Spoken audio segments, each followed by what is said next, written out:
Nossa, que entrou?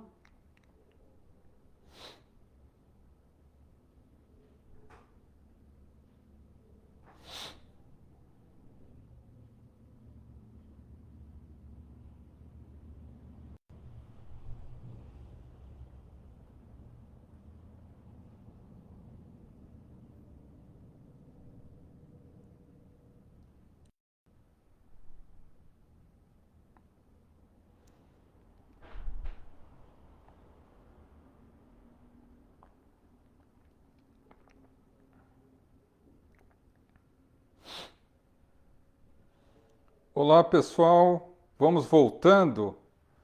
Eu retornei aqui, fiz uma avaliação na conexão aqui, tá? A minha conexão tá boa, tá? O sinal tá até mais forte do que o necessário, mas eventualmente se travar, eu peço que vocês atualizem a página, tá? E peço também a gentileza, aqueles que já fizeram a questão, que refaçam, por favor, tá bom? Aí já vamos iniciar, como nós já fizemos a prece de início, vamos já iniciar com as questões para dar tempo para todo mundo, tá? Ok, beleza. Vamos lá então. Bom, tinha uma do Paulo, né, Paulo? Eu não sei se você já está aí na live, tinha umas outras questõezinhas aí. Eu fico aguardando então vocês, tá? Aline, boa noite. Boa noite a todos. Boa noite, Gino, que eu não tinha te visto também. Boa noite a todos aí. Bom, gente, então vamos lá com as questões. Se eventualmente der algum tipo de problema, vocês atualizem, tá? Ok, eu vou começar respondendo aqui então a questão do Paulo. Boa noite, Paulo, Silvana, obrigado pela pergunta. Quando nós morremos, ou vamos para as colônias ou para as regiões mais inferiores? Quando os animais morrem, eles vão para a colônia de. Opa, peraí que está subindo aqui, peraí. Para a colônia de São Francisco de Assis. Agora, quando os insetos morrem, eles também vão para alguma colônia especial? Bom, tem algumas questões aí que a gente precisa analisar, Paulo. Bom, primeiro, a questão vamos para colônia ou vamos para regiões inferiores, apesar de ser um costume dentro da doutrina espírita, quando eu morrer, quando eu desencarnar, eu vou, tá? Mas não é uma questão geográfica. As colônias espirituais e as regiões inferiores são locais vibratórios. A pessoa não vai, a pessoa entra em sintonia, tá? Então, se a pessoa viveu a vida inteira nessa sintonia, ou através do arrependimento ela sintoniza-se com as regiões de luz, ela vai se vincular ali, ou com as regiões inferiores. Agora, os animais, eles passam um período muito curto no mundo espiritual, que Kardec chama de erraticidade. Por quê? Porque eles não têm livre-arbítrio, portanto, não têm uma programação tão complexa quanto a nossa. Então, eles ficam curto espaço de tempo, dias, no máximo semanas. E são dezenas, talvez milhares de colônias ao longo do planeta que abrigam esses espíritos, tá? Agora, os insetos, eles são ainda de uma fase muito primitiva do reino animal. Então, esse princípio inteligente que habita os animais ainda não pode ser considerado nem de espírito. Então, quando o inseto morre, esse princípio inteligente é transferido quase que imediatamente a outro inseto e assim por diante, tá?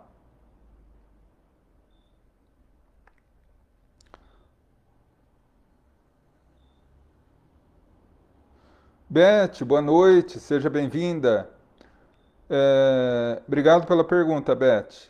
Explique o surto psicótico na visão espírita.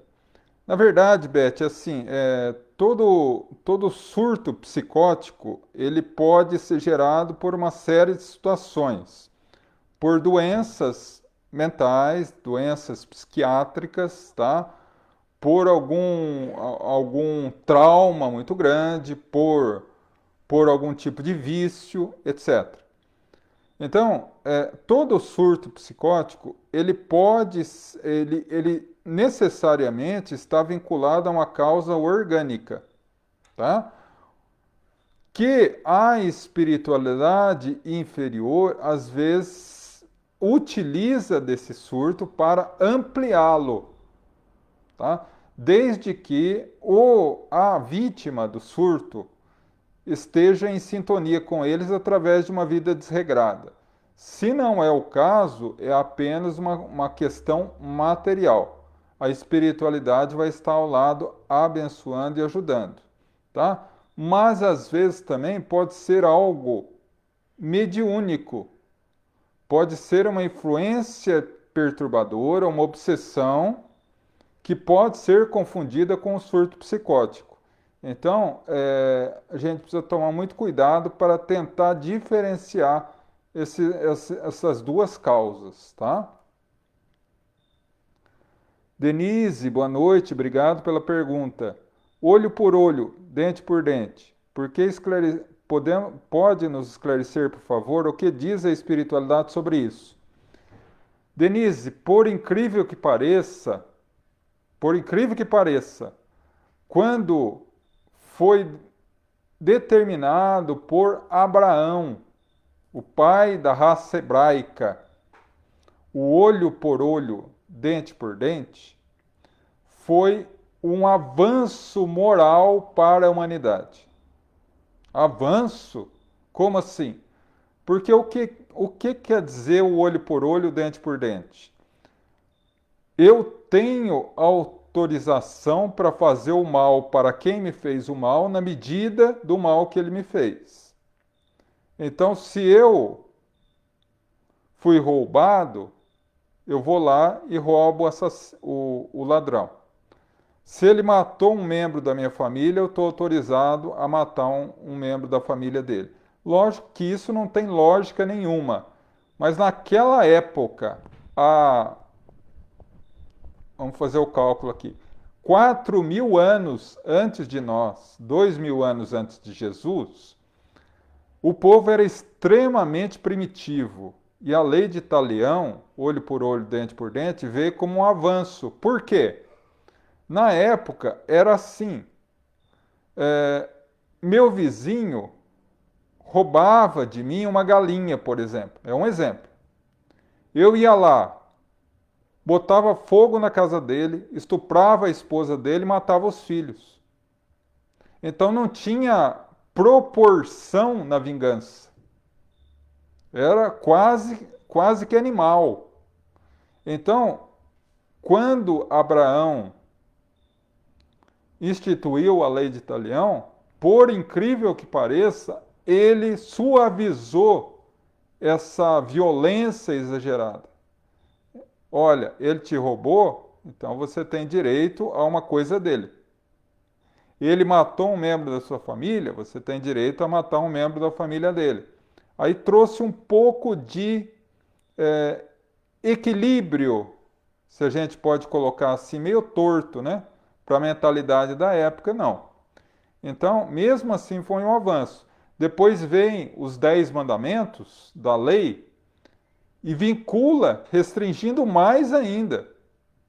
Restringindo mais ainda. Porque ali está designado não matar, não furtar, não cobiçar a mulher dos próximos, né? Então, tem uma série de leis. E depois Jesus vem e institui definitivamente a prática do amor e da caridade. Então, mesmo assim, é um avanço, tá, Denise? O Zeneide, boa noite. Obrigado pela pergunta, irmã. Como é feita as divisões das colônias? Pelo local de desencarne ou local de nascimento? Tenho condições de ir para a mesma colônia de um ente querido, nascido e ter desencarnado em cidades diferentes? Fica tranquila, Rosineide. Existe, na verdade, existem as colônias, elas são divididas por estado, né? Então, por exemplo, no Rio de Janeiro é a mais conhecida do Brasil, que é o Nosso Lar, né? Minas Gerais, Vinha de Luz. Bahia, Redenção. São Paulo, Fraternidade. Então, nós vinculamos ou vamos às colônias do estado onde nós moramos. Mas se eu nasci numa outra região e tenho uma vinculação muito forte com aquela região, é natural que ao desencarnar, mesmo não estando naquela região, eu vá à colônia correspondente aos meus anseios emocionais. E naturalmente que eu vou me vincular com os entes queridos que se vincularam a mim durante a vida física, tá? Então é assim, tá bom? Mas as colônias estão espalhadas por todo o mundo, tá?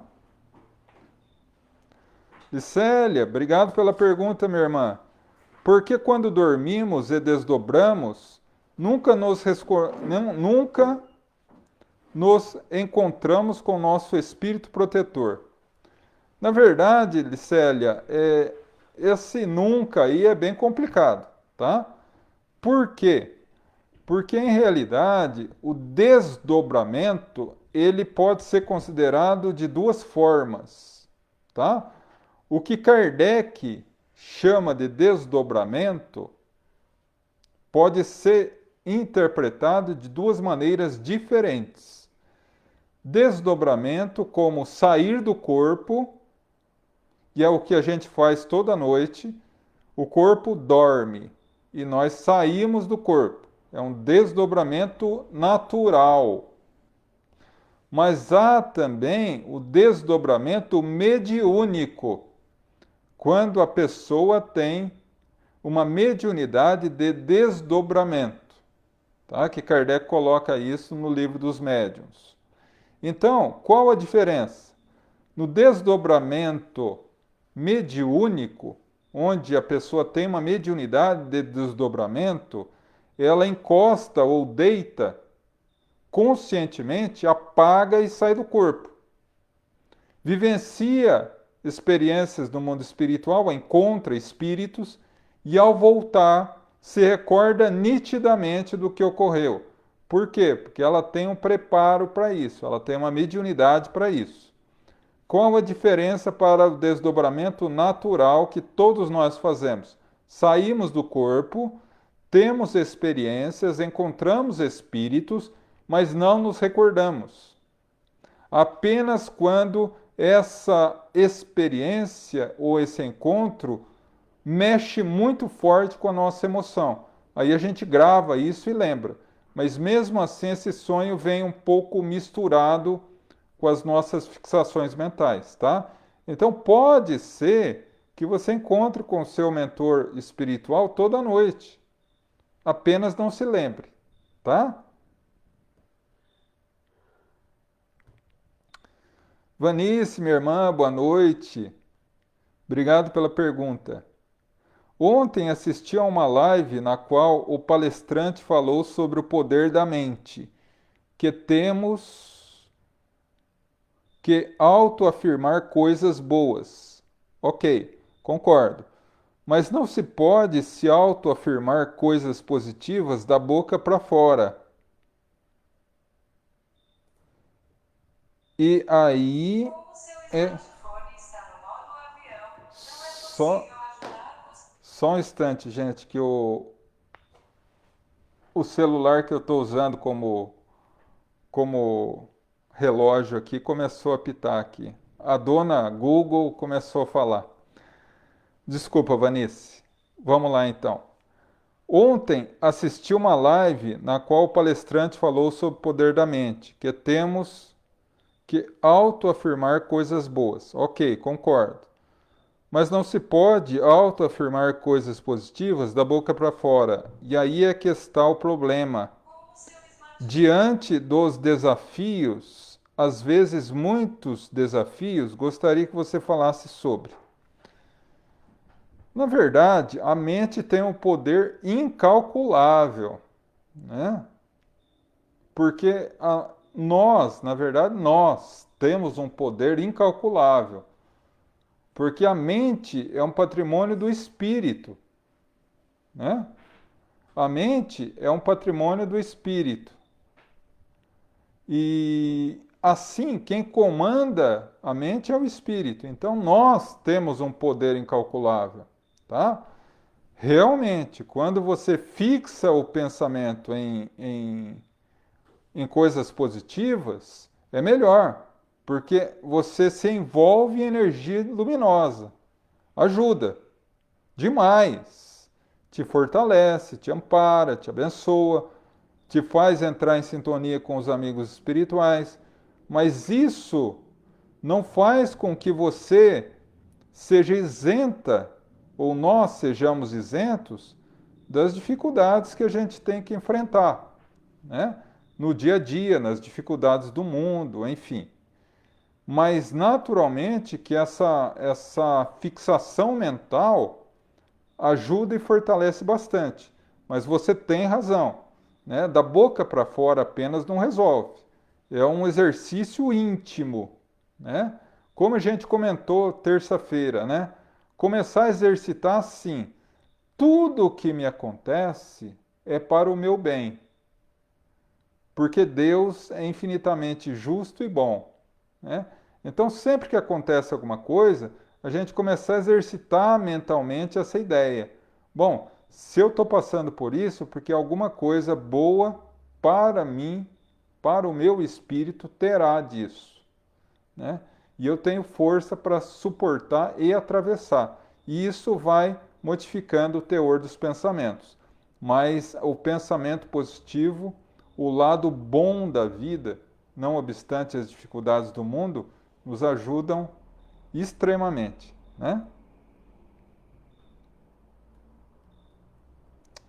Renata, minha irmã, seja bem-vinda. Obrigado pela pergunta. Vamos falar sobre os animais. Entro em profunda depressão após ter que decidir sobre a eutanásia da minha cachorra. Não consigo aceitar ter que decidir sobreviver ou morrer. Me ajude, por favor. Na verdade, Renata, todos nós que temos um amor pelos animais, a gente sofre numa situação dessa. O que a doutrina tem a nos dizer é o seguinte: a eutanásia é um equívoco, é um erro na fase humana. Porque nós, na fase humana, passamos por todo um projeto de reencarnação muito complexo, porque nós já temos o livre-arbítrio, portanto, nós somos senhores das nossas decisões e somos responsáveis pelas consequências das nossas atitudes. Então, a eutanásia seria abreviar uma existência que provavelmente daria para nós condição de reparar isso, mesmo que seja através da dor e de uma doença. Agora, os animais ainda não entraram na fase humana, portanto, como diz Kardec no livro A Gênese, ainda não têm a consciência que nos dá o livre-arbítrio. Eles agem por instinto. Portanto, eles ainda não têm vinculações kármicas, eles não sofrem por expiação.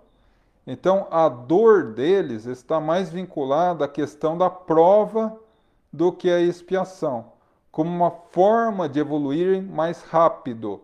Então, dessa maneira, a eutanásia, no último caso, pode ser aplicada, tá? Mas por que eu digo último caso? Quando já foi feitas as cirurgias, quando não tem remédios para aliviar a dor, quando não tem outra saída e nós vemos que o nosso animalzinho sofre de dor sem ter condições na medicina veterinária atual de reverter o quadro ou aliviar o seu sofrimento, A eutanásia é uma ferramenta. Por quê? Em não tendo livre-arbítrio, em não tendo vinculação kármica, ao desencarnar, alguns dias ou semanas no máximo após de ser amparado pela espiritualidade superior que o atende carinhosamente, ele será reencaminhado por um novo processo de reencarnação. E possivelmente, se houver uma ligação muito forte entre ele e você, ele pode até voltar com você, tá?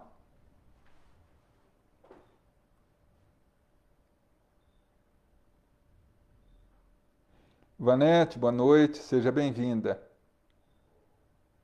Elisângela, boa noite. Mesmo fazendo minhas orações e tentando viver no bem, ando tendo pesadelos horríveis.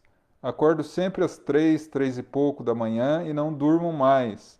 Só depois de muito conversar com Deus consigo adormecer um pouco.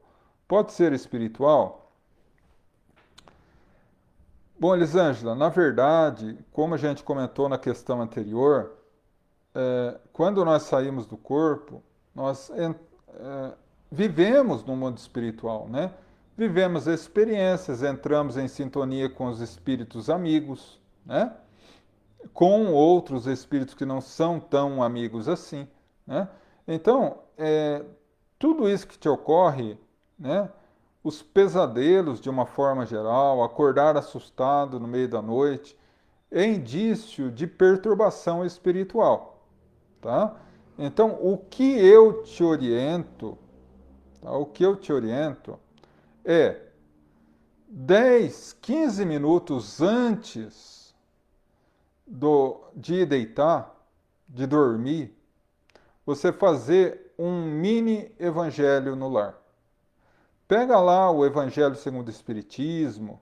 Se caso você não tiver, pegue o Evangelho mesmo, o Novo Testamento.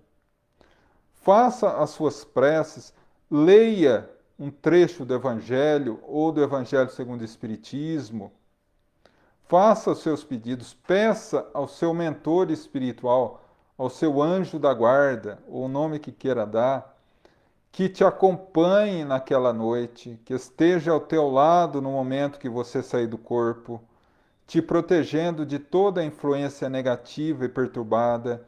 Se houver algum espírito negativo querendo te perturbar, que ele possa ser abençoado, que ele possa ser amparado pelos espíritos amigos.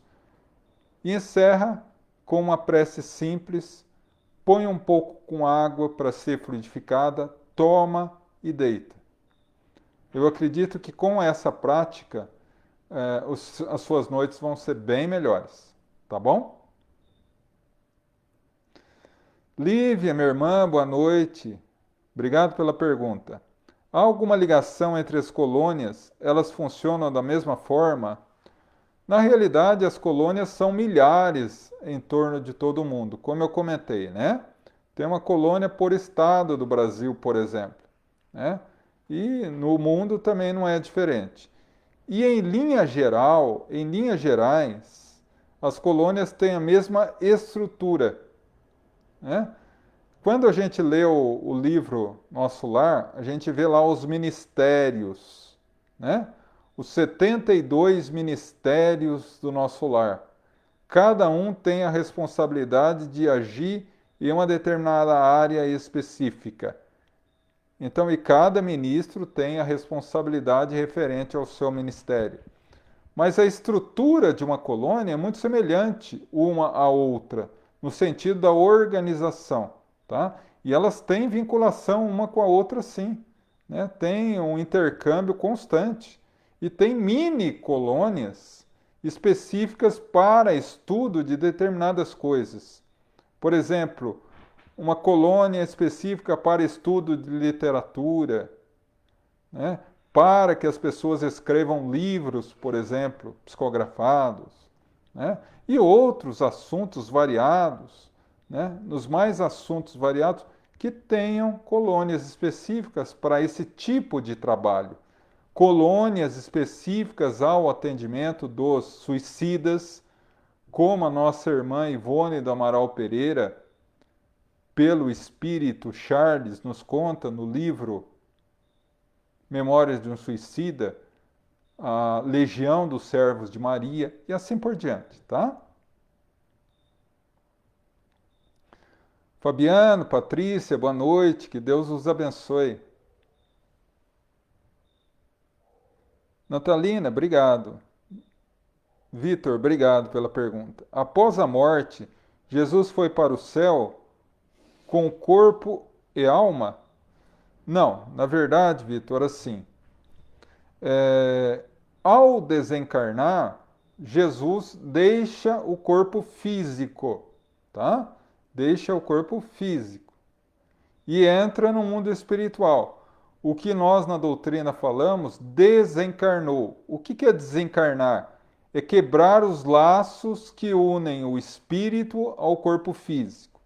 O seu corpo foi sepultado no túmulo de José de Arimateia, na sexta-feira.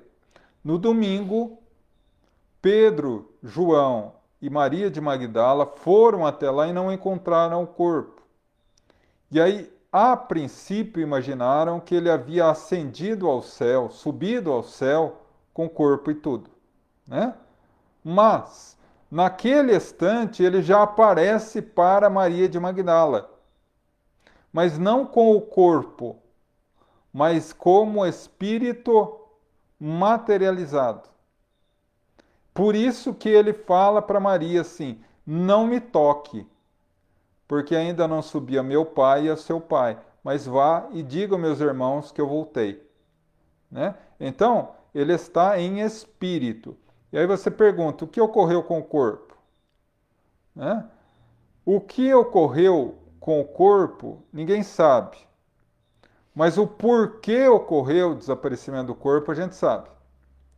Jesus, prevendo que os homens iam lutar, guerrear e se matar por causa das coisas santas, entre aspas, como foi as cruzadas e como foram as guerras santas ao longo de toda a história da humanidade, imagina se nós tivéssemos o corpo de Jesus.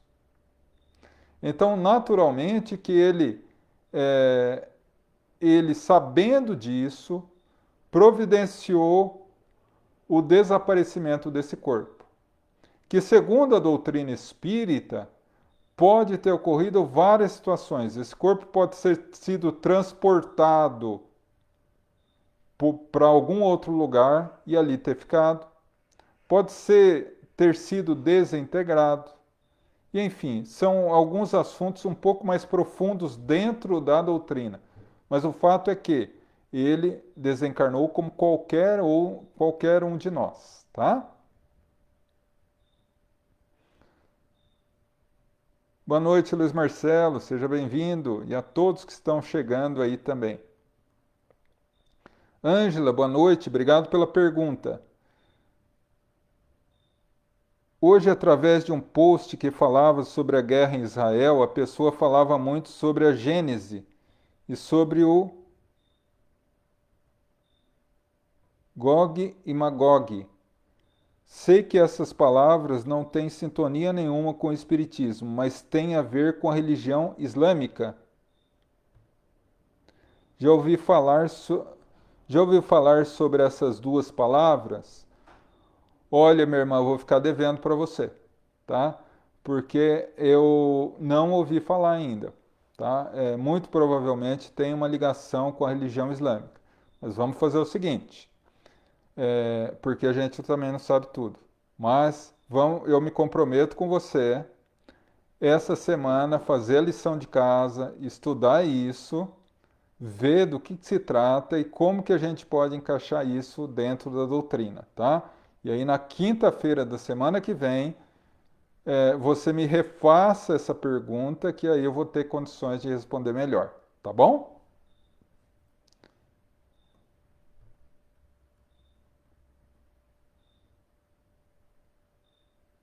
Alexandre, boa noite, Lalinha. Bernadette, minha irmã, boa noite. Obrigado pela pergunta. Você pode nos falar sobre os benefícios do Evangelho no lar? São muitos, são variados, né? O Evangelho no lar é como uma faxina no seu lar, né? Porque toda pessoa, ela faz uma faxina semanalmente em casa, ou deveria fazer. Porque se não fizer, a casa vai ficar tão suja que se torna inabitável. Da mesma forma, espiritualmente. A casa vai ficando acumulada, saturada de energias pesadas, pensamentos perturbadores, perturbações dos membros da família. E que é uma coisa natural, porque nós não pensamos positivo 24 horas por dia. O Evangelho no lar limpa tudo isso. E além de limpar, ainda envolve a nosso lar em luz. André Luiz chega a dizer que quando um apartamento faz o Evangelho no lar, o prédio inteiro se ilumina. Então, é uma prática maravilhosa, porque você habitua aos amigos espirituais te visitar semanalmente, limpando o seu lar, abençoando a sua família. É uma prática fantástica. Maria Ângela, obrigado pela pergunta. Na página 175 do livro Missionários da Luz, Alexandre, que é o orientador, fala para André Luiz que para eles a paternidade e a maternidade terrestre são sagradas. Então, por que permitir que alguns pais maltratem tanto seus filhos a ponto de matá-los? Realmente, Maria Ângela, a maternidade e a paternidade são sagradas, porque o pai e a mãe são co-criadores com Deus. Deus cria o espírito, os pais moldam as tendências do espírito, ou deveriam moldar, tá? Mas aí a gente entra numa questão muito interessante, que é a justiça divina, tá? Toda causa corresponde a um efeito. E se o efeito não for proporcional à causa, é injustiça. Se Deus não é injusto, ao contrário, é soberanamente justo e bom, esse espírito que hoje é criança e ele sofre por causa de alguma coisa. Segundo o capítulo 5 do Evangelho segundo o Espiritismo, se não há uma causa nessa existência, haverá em outras. Então, esse espírito que hoje é criança e sofre abuso dos pais e chega a morrer em caso de assassinato, não que ele pediu para morrer, mas ele pediu para passar por dificuldades muito grandes. E quando vem a óbito, ele pede para sair da vida de uma forma traumática. Não pede para ser assassinado, porque se ele for assassinado ou reencarnar com esse objetivo, a gente tem que aceitar que alguém encarnou para matar. E isso não existe. Ninguém reencarna para fazer o mal. O mal é uma escolha do ser humano. Essas crianças iam morrer de uma forma trágica, seja um acidente ou algo do gênero.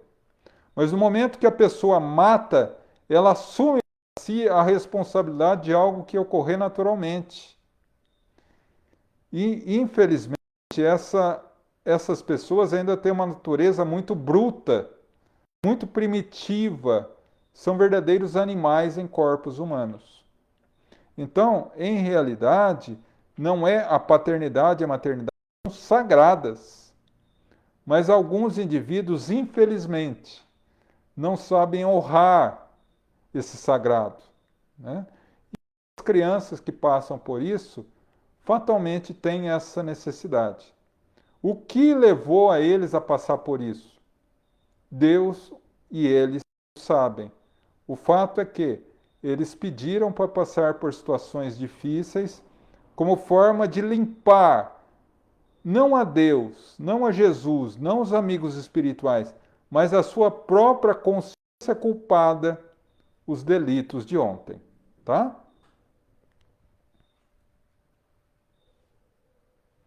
Mário, meu irmão, obrigado pela pergunta. Li em um livro a comparação da vida com o fogo, que quando se apaga, a chama nunca mais se acende. Poderia fazer uma reflexão sobre isso, por favor? Mário, na verdade, a vida é um fogo eterno, então, né? Porque não há como morrer, né?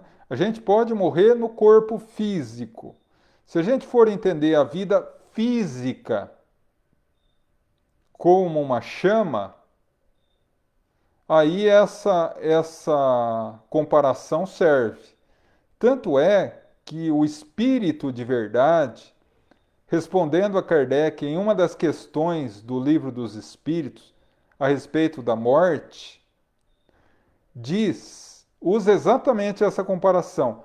A vida física é como uma chama que se apaga. A morte física é como uma chama que se apaga.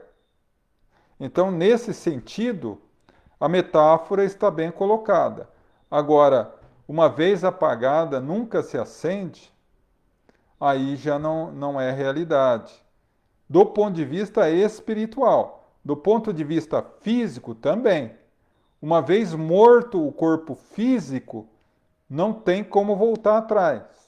Uma vez iniciado o processo de desligamento do corpo, a desencarnação, uma vez iniciada, não tem volta. Então, nesse sentido, essa chama do corpo físico não voltaria mais. Mas, do ponto de vista espiritual, a vida é eterna, né? Gino, obrigado pela pergunta, meu irmão. Novamente, Israel está sendo atacada e esta guerra parece infinita. Como a espiritualidade explica esse conflito que nunca se acaba? Lei de causa e efeito.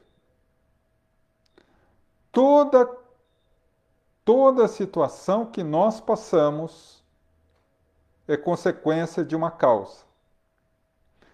O indivíduo, segundo uma mensagem belíssima que está no livro Obras Póstumas do espírito Clélia de Pleitier, ela diz que o indivíduo ele pode se equivocar, ele pode errar como indivíduo, como membro de uma família ou como elemento de uma sociedade.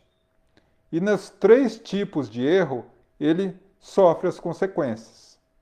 Quando ele erra individualmente, ele resgata individualmente.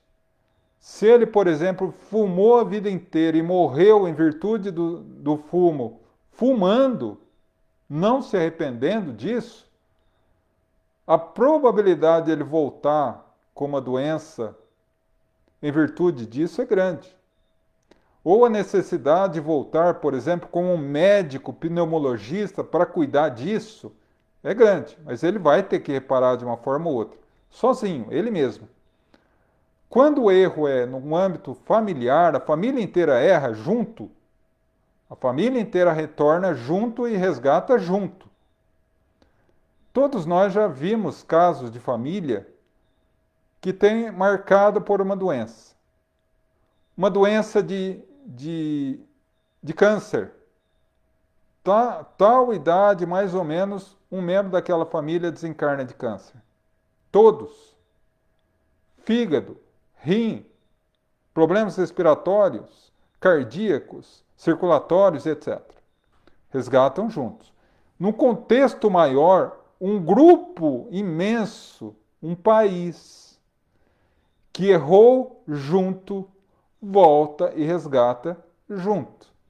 Por isso que Israel, desde que nós conhecemos, passa por dificuldades. E sempre que aparece alguém disposto, acenando pela paz, acontece alguma coisa, e a guerra volta. Né? Por quê? Porque, como diz Jesus, reconcilia com teu adversário enquanto estás a caminho com ele, para que não seja colocado na prisão e de lá não saia até pagar o último ceitil, ou seja, até que tenha resgatado tudo. Tá? Bom, meus irmãos, eu vou continuando com as respostas aqui. No entanto, estamos com 8h45, 15 para as 9. Então, eu peço a gentileza a vocês que encerrem as questões, tá? Para que a gente possa concluir até as 9 e depois passar para as outras perguntas, tá? Para a segunda parte. Renata, perfeito. Sim, Renata, vamos sim. Sim, Licélia, claro. Iraci, Hélio, boa noite. Flávio, boa noite.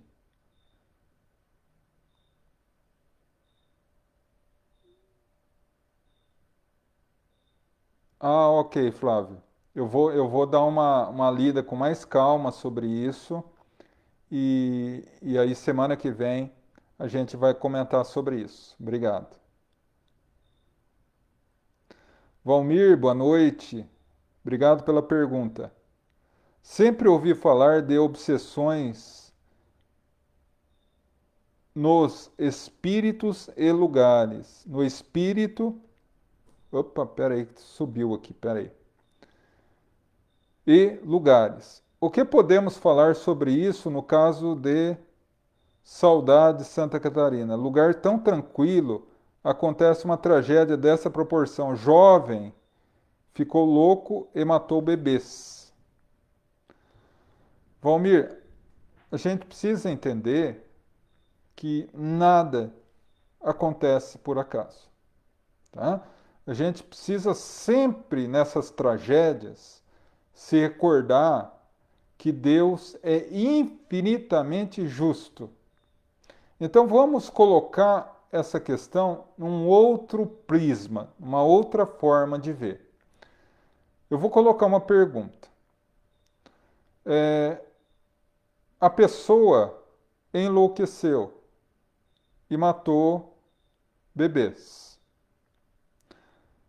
Será que Deus permitiria que algum desses bebês, ou melhor, permitiria que algum espírito que tem milhares de anos, que estava naquele corpinho de bebê, passasse por uma morte trágica dessa, se não fosse necessário para sua evolução espiritual? Entendendo Deus como justo e bom, não.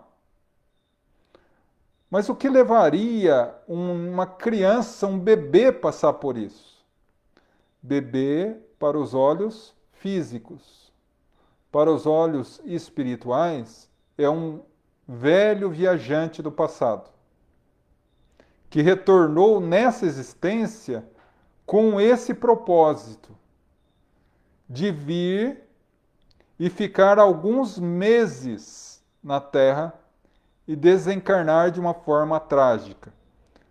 Não querendo me repetir, mas da mesma forma que eu coloquei na outra questão, não ser assassinado. Porque ninguém retorna para ser assassinado, assim como ninguém volta para assassinar, mas morrer de uma forma trágica. Para quê? Mais uma vez nos recordamos, lei de causa e efeito. Ele próprio pediu para sair da vida de uma forma traumática na primeira infância por uma causa, para limpar da sua consciência culpada algum equívoco que ele cometeu no passado, tá? E a pessoa que fez isso, muito provavelmente envolvida por entidades trevosas, em processos graves de obsessão, o que não isenta da culpa, porque para que o indivíduo entre nessa faixa de sintonia, ele também é responsável, né? Então, ele terá que responder por tudo isso também, tá?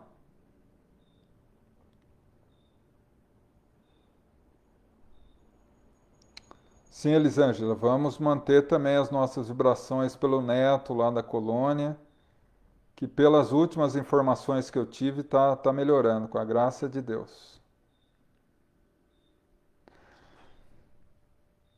Patrícia, Fabiano, obrigado pela pergunta. Uma boa noite para vocês, meus irmãos. Tenho uma dúvida muito grande. Minha mãe desencarnou por alcoolismo aos 39 anos. Eu estava com 16 e tive uma filha com síndrome de Down. Ela desencarnou com 16 anos. Eu tinha 39. Será que minha filha pode ser a reencarnação da minha mãe? Porque é muita coincidência.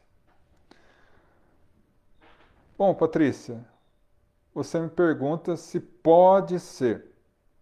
Pode ser. Mas a certeza disso a gente não pode dar, né? Pode ter sido?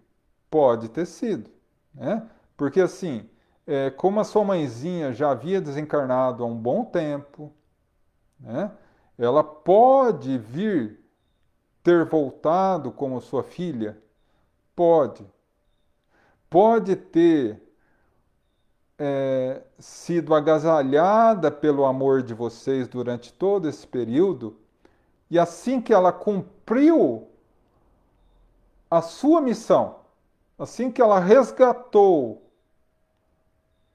assim que ela se purificou das manchas do passado, ela retorna para casa, né? Pode, mas a certeza, né? Isso só a espiritualidade superior. Porque em relação às coincidências, realmente são coincidências. Mas basear uma afirmação em coincidências é, é complicado. Então vamos ficar no terreno da hipótese. Pode ser sim, tá?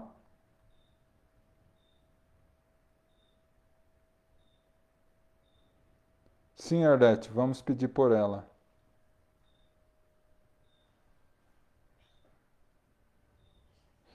Meus irmãos, acabaram as questões, temos ainda 8 minutos. 8 minutos. Se alguém quiser fazer mais uma ou duas questões, ainda dá tempo, tá? Senão nós partimos para as nossas vibrações pelos necessitados. Aí fica a critério de vocês, tá? Aguardar aqui um minutinho.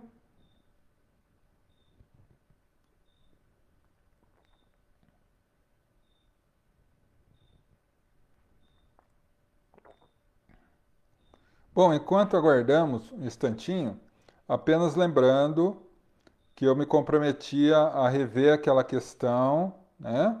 E passar essa questão semana que vem, quinta-feira que vem. Então, eu vou ver aqui, eu não me recordo quem fez a questão, mas se compromete também a refazer a pergunta para que eu lhe lembre, tá bom? Bom, gente, como não tem mais questões, faltam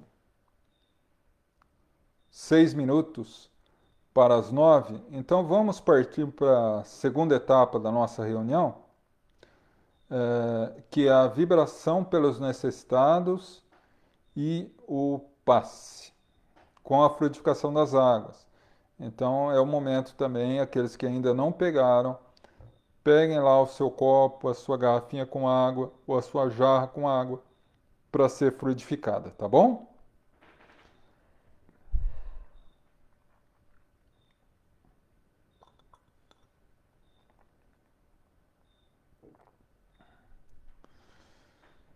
Eu convido a todos a elevar o pensamento e o coração a Deus, a nosso Mestre Jesus. Vamos entrar em sintonia com os nossos irmãos de luz. Abraçando Jesus, Vamos pedir-lhe ao ouvido pelas nossas necessidades e aflições, pelas nossas dores, de espíritos ainda tão distantes da luz. E rogamos a Ele, o nosso Mestre, que nos ampare e abençoe nossos sofrimentos. Ampare e abençoe também os nossos familiares, presentes, ausentes, próximos, distantes, onde quer que se encontrem, possam receber a visita amiga dos missionários do amor. Rogamos aos nossos irmãos encarnados, que passam por provas e expiações, dores, seja na fase da infância, da adolescência, na fase adulta ou idosa, pedimos, Mestre, que teu amor e misericórdia possa abençoá-los, iluminando-nos o caminho, para que, não obstante as pedras e espinhos do mundo, possamos ter em Ti a força de seguir adiante. Pedimos agora por aqueles que passam pela vida física aprisionados a um leito de hospital, a doenças tidas pela medicina humana como incuráveis. Rogamos a cura, Senhor, mas se não for possível, uma vez que a doença é remédio amargo para a cura do espírito, rogamos fé, perseverança, resignação e, sobretudo, a certeza que dia virá. Encontrarão muito mais do que a saúde física, a saúde espiritual. Rogamos agora, todos em união de pensamento e energia, por todos os nossos irmãos que nesse momento a nossa mente alcança. Vamos transformar o nosso pensamento em pontes luminosas, para que o luminoso exército divino, sob o comando do Mestre Jesus, possa se movimentar na direção de cada um que nesse momento a nossa mente alcança. Na direção de cada um que ao longo da semana nos pediu orações, nos pediu preces, nos pediu ajuda.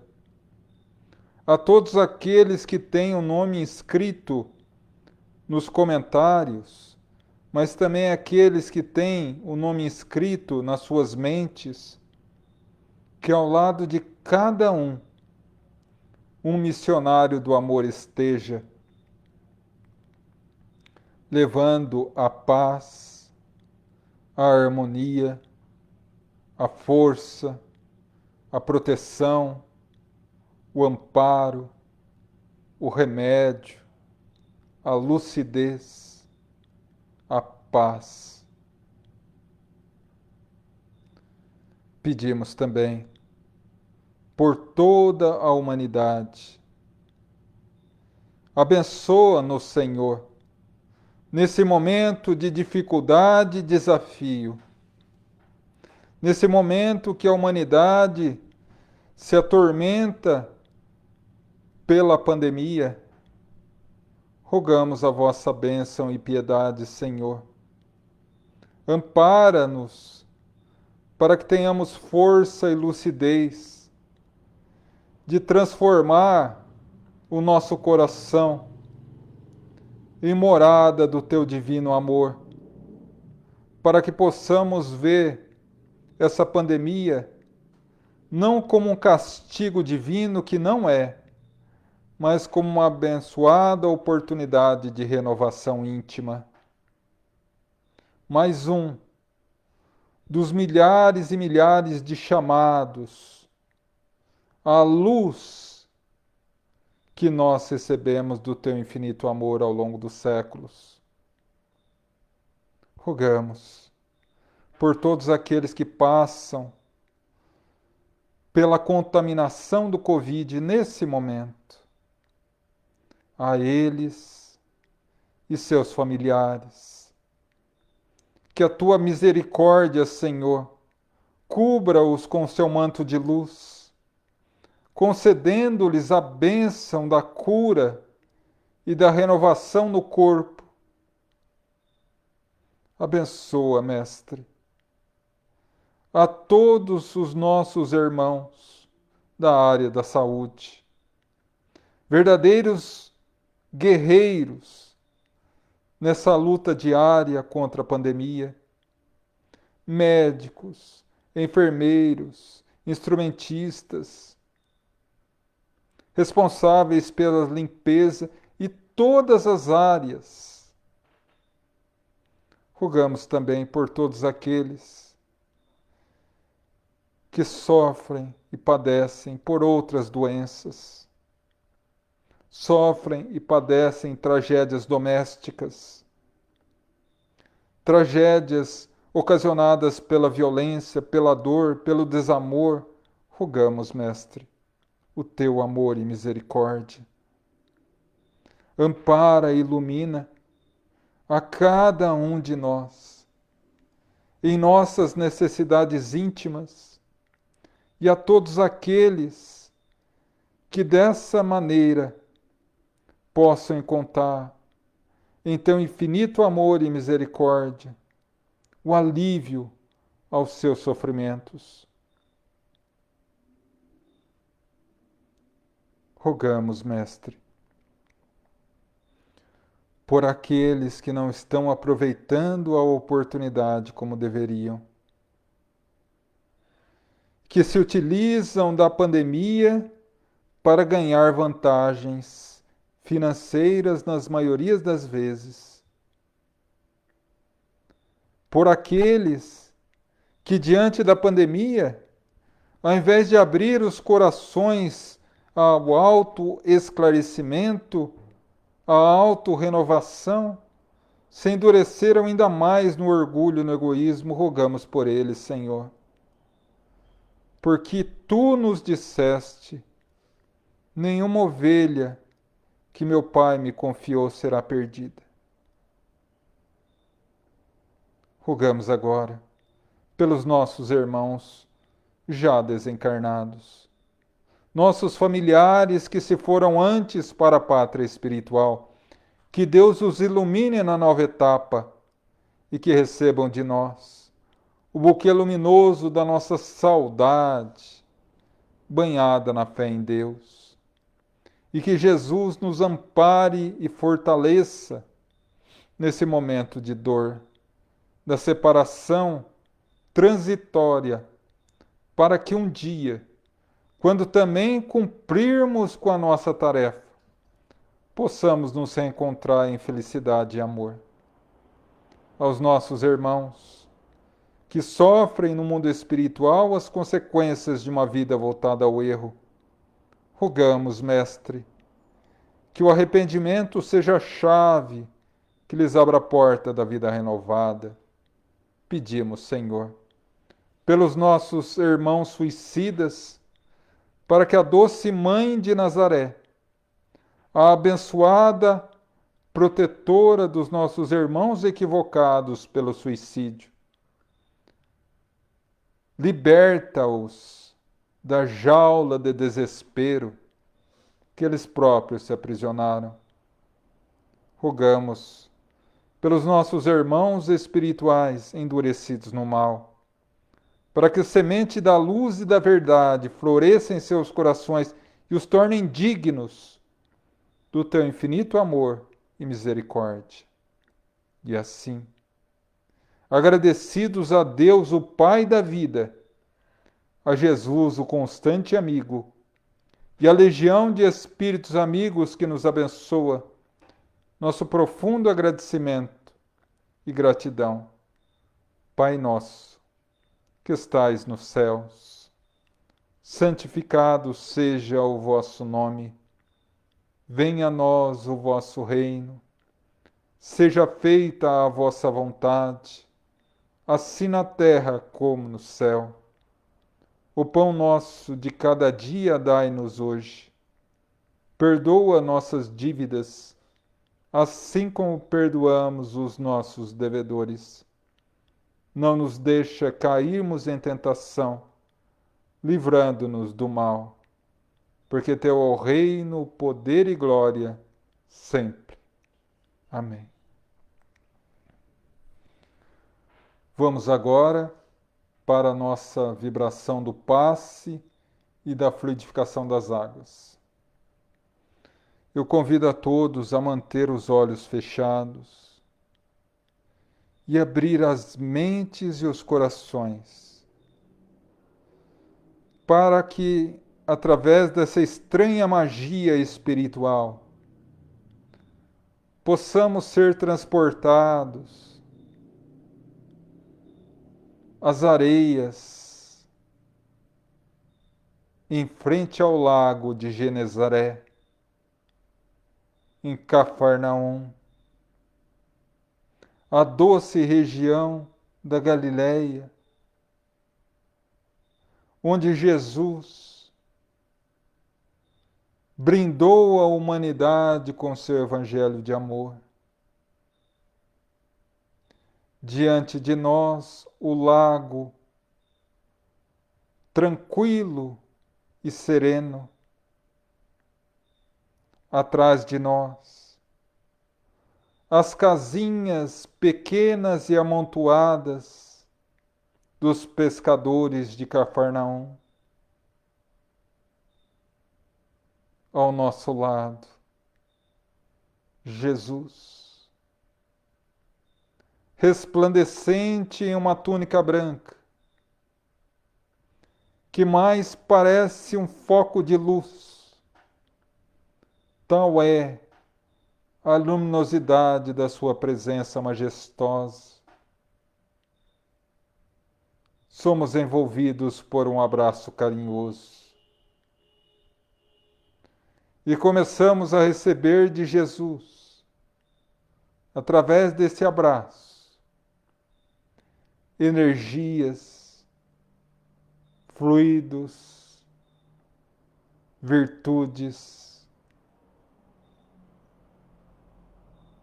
que percorrem todo o nosso organismo, revigorando-o, harmonizando cada órgão do nosso sistema orgânico. Atinge a nossa mente. E os pensamentos negativos e perturbadores se esvaem, caem, saem. E aqui nos envolve agora pensamentos de luz e paz.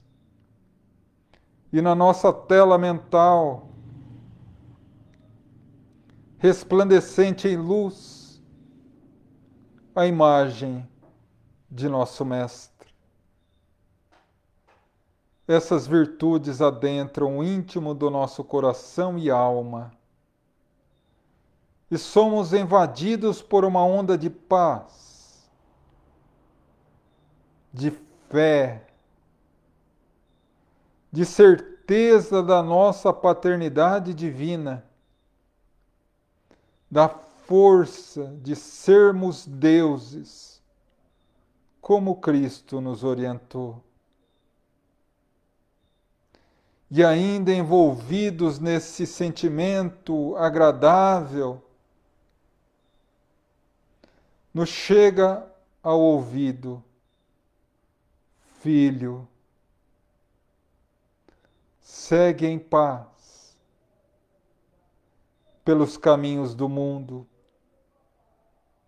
Eu deixei o exemplo de que, não obstante o planeta Terra ser belo, com o potencial de se tornar um verdadeiro paraíso, ainda há espíritos na Terra que optam pelo mal, transformando a vida de muitos em um vale de lágrimas. Mas também sabemos, filho amado, que cada qual passa exatamente por aquilo que necessita. Portanto, mantenha a serenidade e a fé,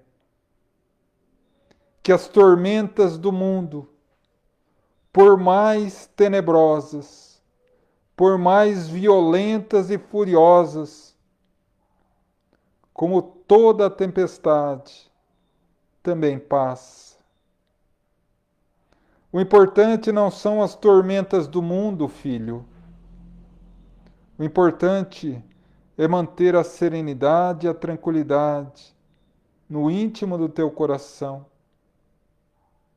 E sempre que for deparado diante de uma encruzilhada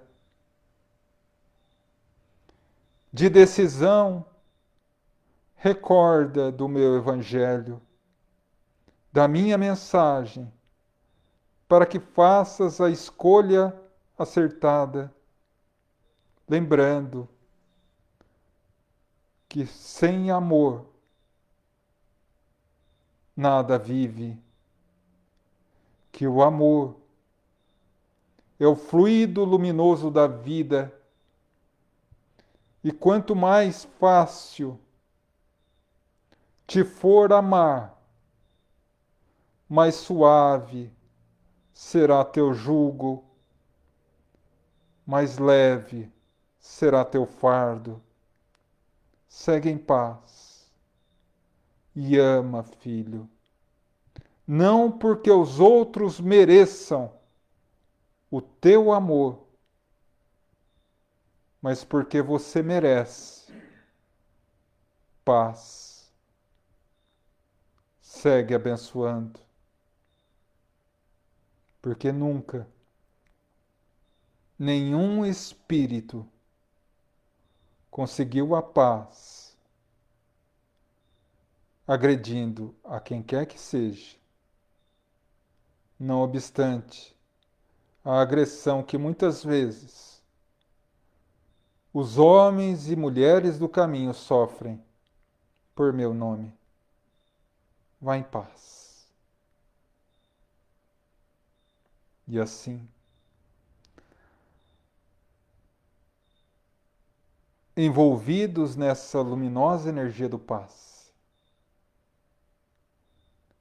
tendo diante de nós a água, remédio, nos resta agradecer a nossos anjos guardiães, nossos mentores espirituais.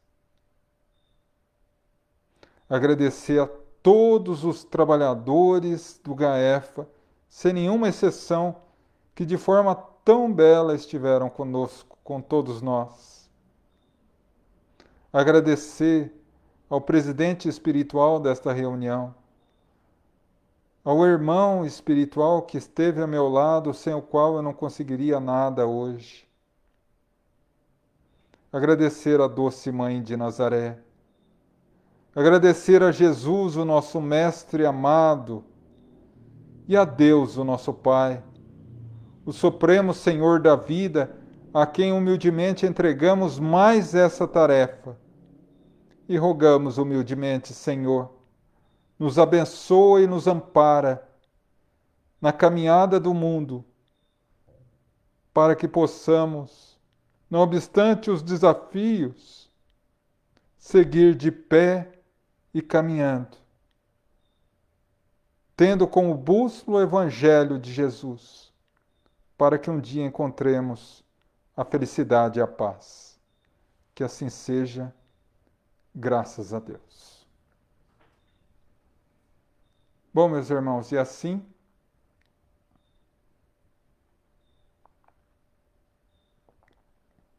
encerramos mais uma reunião, mais um Pinga-Fogo de quinta. Meu profundo agradecimento e gratidão a cada um de vocês. Sintam-se abraçados pelo meu coração. Que tenham uma noite de luz, de paz, de bênçãos.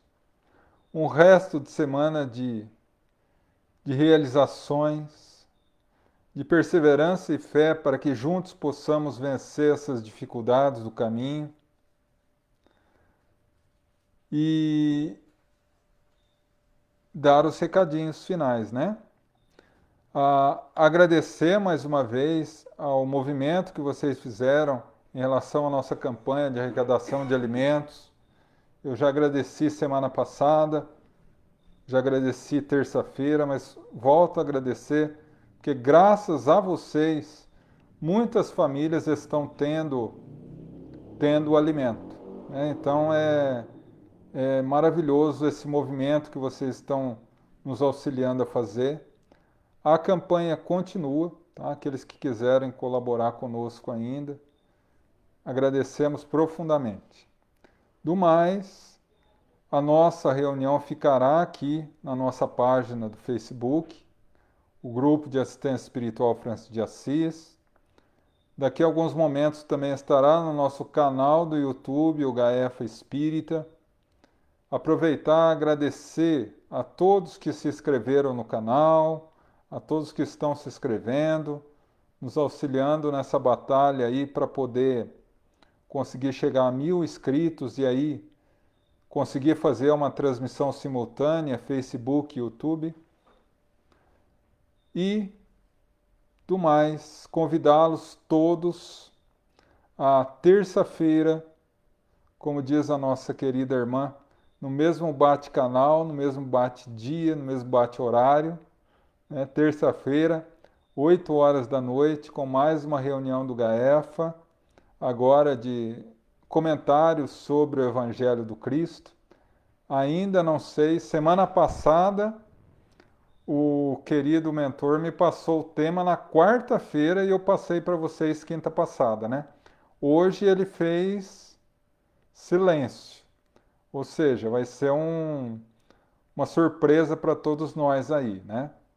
Geralmente ele me passa o tema na segunda para que a gente possa falar na terça. Mas enfim, terça-feira de manhã eu já vou estar postando nas redes sociais e aqui na página do GAEFA, tá? Do mais, tenham uma semana de muita luz. Minha profunda gratidão pela presença de vocês, pela ajuda que nos deram para que essa reunião fosse coroada de êxito, pois sem vocês ela não ocorreria da mesma forma. E, sobretudo, que possam ter uma noite de muita luz e muita paz, e, se Deus assim permitir, estarmos juntos terça-feira. Fiquem em paz e que Jesus nos abençoe.